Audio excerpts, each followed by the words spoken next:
Now that we understand the basics of energy balance, I want to dive into energy intake a little bit more and look at the macronutrients plus alcohol that contribute to total energy intake.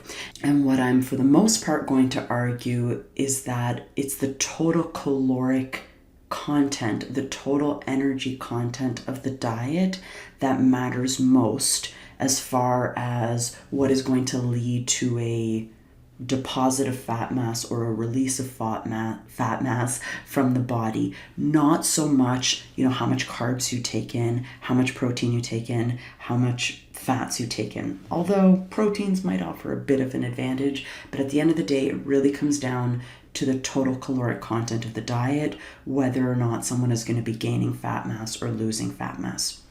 Okay, so from basic nutrition courses, you should know that there are 3 energy-yielding nutrients: carbs, proteins, and lipids.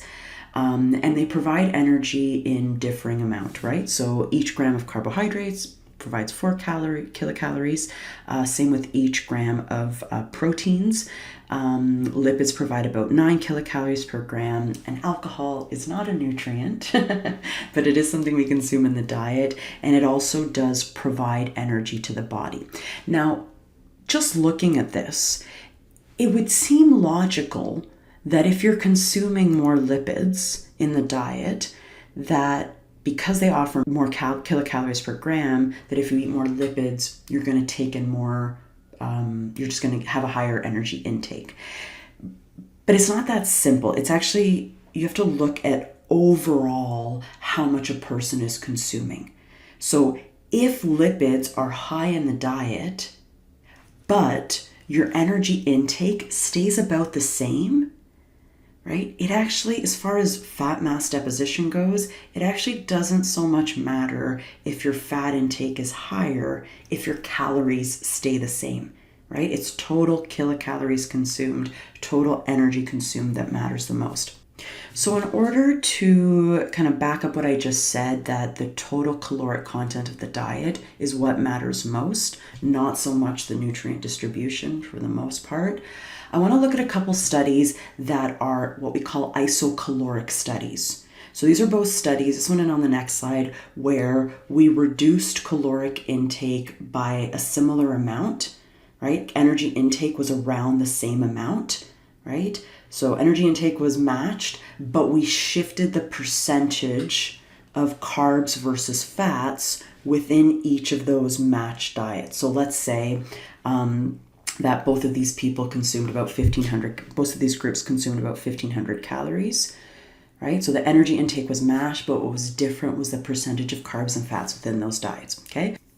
So this study was a 8-week study where they matched calories, but they played around with the macronutrient content of the diet, the percentage of energy that came from each of the macronutrients. So there was 3 basic conditions: a very low carb condition, a very low fat condition, and a high unsaturated fat condition. Okay, so the very low fat condition, this one had was pretty high in carbohydrates. 70% of energy came from carbohydrates. Fat was pretty low at 10% of the diet, and protein for all of these conditions was steady at 20%.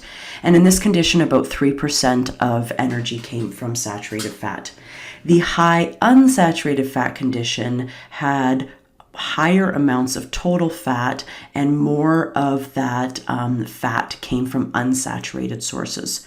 Okay, and then the very low carb condition, only about 4% of energy came from carbohydrates, so that would actually get you into ketosis pretty quickly. And fat was a lot higher, so if something's low in something, it's got to be high in something else. Carbs were high, and then actually I lied, protein was higher in this group as well. Okay, so we have very low carb, very low fat, and then high unsaturated fat specifically. And if you just look at this graph right here, this looks at the weight loss in kilograms. I actually see a lot of things. So first of all, there's nothing clearly different about each of these conditions. We see quite a range in weight loss, and actually quite a larger range in weight loss with a very low fat diet. But so one thing you kind of strikes you is that there's not one of these that kind of looked superior. But something else really strikes me about this as well. Each of those little dots represent different people. And what strikes me about this is that on a very low carb diet, on a very low fat diet, on a very high fat diet that are matched calorically, you see huge variations in how much fat mass, well, I'm assuming most of that is fat mass, but let's say total weight loss, right, just in part fat mass, occurred, right? So even if we put people on very, very similar diets, there's a lot of individual variability, okay? But from this, we don't see really a clear difference between those three conditions. And if we look here, these two conditions are the high unsaturated fat is the circles, and the very low fat diet is the triangles. You actually notice a very similar weight trajectory, that the weight is lost in about the same amount over the same kind of period, okay?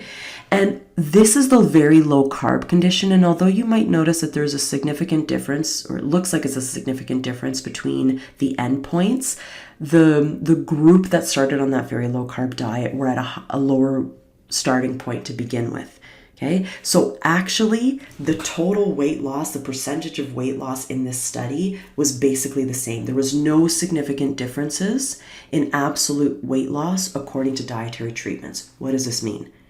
Whether you're on a low fat diet, a low carb diet, a high unsaturated fat diet, as long as calories are below, right, your needs, your caloric intake is below your needs, you're probably going to lose weight.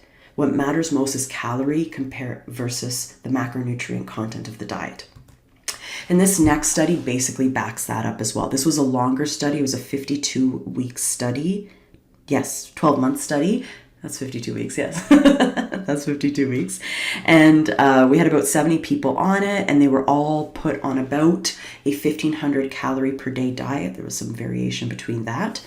The low carb condition in this situation had a 4% of calories as carbs and 61% as fat, whereas the low fat condition, the carbs were higher and fat was lower than the 61% before. Okay, and we actually dropped protein in this case as well. Okay, but the low fat condition versus the low carb condition, you will notice that on the low carb diet, to the eye, there is a bit of a greater weight loss within this group, but it was not statistically significant.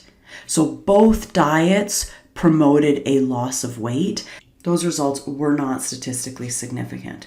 You might argue that they're clinically significant, which is something we can talk about later on in the semester when we talk about strategies for weight loss. But as far as this study goes, there doesn't seem to be a statistically different benefit to consuming a low carb diet over a low fat diet. Okay, what about proteins? Okay, so in this particular study, they compared a diet that is higher in protein versus one that is higher in carbohydrates. So there's a high protein condition and a high carbohydrate condition. Okay, this one took place specifically in men. And what they did on the high protein condition is protein was put all the way up to 35%, right? Whereas in the high carb condition, protein was about half that, and carbohydrate intake was much higher, okay?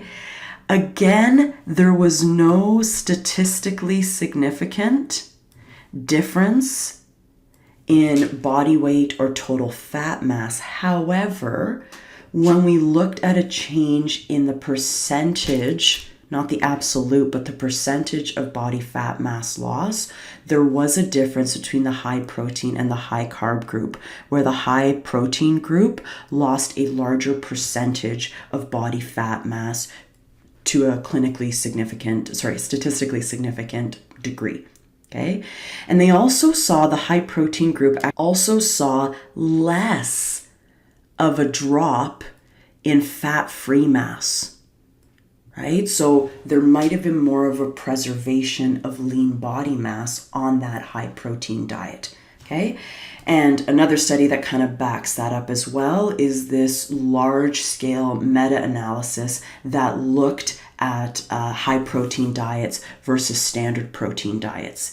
And what they found is that on these isocaloric diets, so calorie matched diets, there was a slight, a slight improvement in total weight lost on a high protein diet, right? So small, but nevertheless significant. That's about 1.5 pounds, right? So not too much of a weight loss. So there might be a bit of a preference to a caloric deficit that's higher in protein, but it isn't as drastic as you might have expected, okay? So to summarize, high-fat diets versus high-carb diets, they seem to promote a similar weight trajectory as long as they're matched for calories. High-protein diets might offer a slight advantage in the drop of fat mass, but it is not that large. And it kind of comes back to my previous point that actually what matters most is the total caloric intake of the diet. Now, one extra thing about energy intake that I wanted to throw in here as well is a brief look at alcohol. And alcohol can provide energy to the body, about 7 kilocalories per gram. It can be metabolized. It can be used to generate ATP. It doesn't get converted to lipids and stored as fat, but it contributes to the total energy intake of the body, right? And again, if energy intake is over energy expenditure, the majority of the excess is already lipids and is stored as fat. Okay, but this particular meta-analysis of randomized controlled trials looked at whether alcohol, when people consume alcohol, whether they, so let's say I consume 100 kilocalories, I drink a beer. Beer is like 150 calories, right? So let's say I have 3 beers, 450 calories. Oh my God, that adds up quickly. The question is, do people compensate by eating less? So does alcohol intake actually lead to more of a neutral as far as energy intake goes, or does it drive energy intake higher? And what this study found is that after people drink alcohol in the short term, acutely, they tend to eat a little bit more, and that in all of the studies that they used in this meta-analysis, they consistently showed that when people consume alcohol, they do not compensate by eating less, right? So it's one other aspect of energy intake that we have to keep in mind, and it contributes to that total amount from carbs, fats, proteins, and alcohol. Those are my 4 components of energy intake, okay? So to bring this all together, the caloric content of the diet is the most important diet-related factor for determining energy intake and the likelihood for fat mass to be stored or not stored on the body, okay? There doesn't seem to be much of a fat mass or a statistically significant fat mass related difference in consuming a low-carb versus low-fat diet, although a high-protein diet may afford a slight advantage, okay, compared to the other two. But really, calories are what matters most, okay? Now, I have to say, as we conclude this particular section of the module, that when it comes to how much we eat, the energy value of food is like one part of it. And it's a big part of it, of course, but the types of nutrients we consume also actually have an effect on appetite. So for instance, as a general rule, protein is more appetite suppressing, it is more satiating than carbohydrates and lipids. Okay, so while we might know how much energy the various nutrients bring in, they might have a different effect on energy intake just through their ability to affect appetite. Okay, and something else I need to say about energy intake, although I've really focused on like the nutrients, there is something biologically going on in our body that can actually affect how much we take in and allow some people to actually take in more energy from the foods they eat. What do I mean by that? Let's say 2 people eat 2,000 calories a day. One of those people, based on the bacterial profile of their gut, might actually be able to extract a little more energy out of that food.